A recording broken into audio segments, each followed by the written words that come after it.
ಕಾರ್ಯಕ್ರಮ ಇದೆ. ಕಾಯಿಲೆಗಳು ನಮ್ಗೆ ಬರದೇ ಇರೋರಿಗೆ ನಾವು ಯಾವ ರೀತಿ ಮುಂಜಾಗ್ರತಾ ಕ್ರಮಗಳನ್ನ ವಹಿಸ್ಬೇಕು ಅಂತಂದ್ರೆ ಒಂದು 4 ವಿಧಾನಗಳಿವೆ. ಯಾವುದು ಅಂತಂತಂದ್ರೆ ಮೊದಲನೇದಾಗಿ ಸ್ವಯಂ ರಕ್ಷಣಾ ವಿಧಾನಗಳು, ಎರಡನೇದು ಬಂದ್ಬಿಟ್ಟು ಇಲ್ಲ ಮಳೆ ಬರ್ತಾ ಇದೆ ರಾಸಾಯನಿಕ ವಿಧಾನಗಳು, ಮೂರನೇದು ಜೈವಿಕ ವಿಧಾನ, ಮತ್ತೆ 4ನೇದು ಬಂದ್ಬಿಟ್ಟು ನಮ್ಮ ಸುತ್ತಮುತ್ತಲಿನ ಪರಿಸರವನ್ನ ಸ್ವಚ್ಛವಾಗಿ ಇಟ್ಕೊಳ್ಳೋದು. ನಿಮ್ಗೆಲ್ಲ ಮಳೆ ಕಡೆ ಹೋಯ್ತು ಗಮನ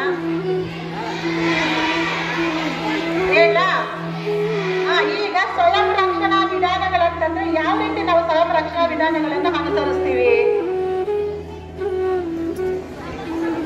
ನಮ್ಮ ಬಟ್ಟೆಯನ್ನ ಧರಿಸುವಂಥದ್ದು, ಮತ್ತೆ ಸಂಜೆ ವೇಳೆಯಲ್ಲಿ ಬೇವಿನ ಸೊಪ್ಪೆ ಹೊಗೆ ಹಾಕೊಳ್ಳುವಂಥದ್ದು, ಮತ್ತೆ ಕಿಟಕಿ ಬಾಗಿಲುಗಳಿಗೆ ಮೆಸ್ಸನ್ನು ಅಳವಡಿಸುವಂಥದ್ದು, ಮತ್ತೆ ಸಾಯಂಕಾಲ ಟೈಮು ಸೊಳ್ಳೆಗಳು ಮನೆ ಒಳಗಡೆ ಬರೋಂಥ ಟೈಮಲ್ಲಿ ಕಿಟಕಿ ಬಾಗಿಲನ್ನ ಹಾಕೊಳ್ಳುವಂಥದ್ದು, ಮುಚ್ಚುವಂಥದ್ದು, ಮಲಗುವ ಸಮಯದಲ್ಲಿ ಸೊಳ್ಳೆ ಪರ್ದ ಬಳಸುವಂಥದ್ದು.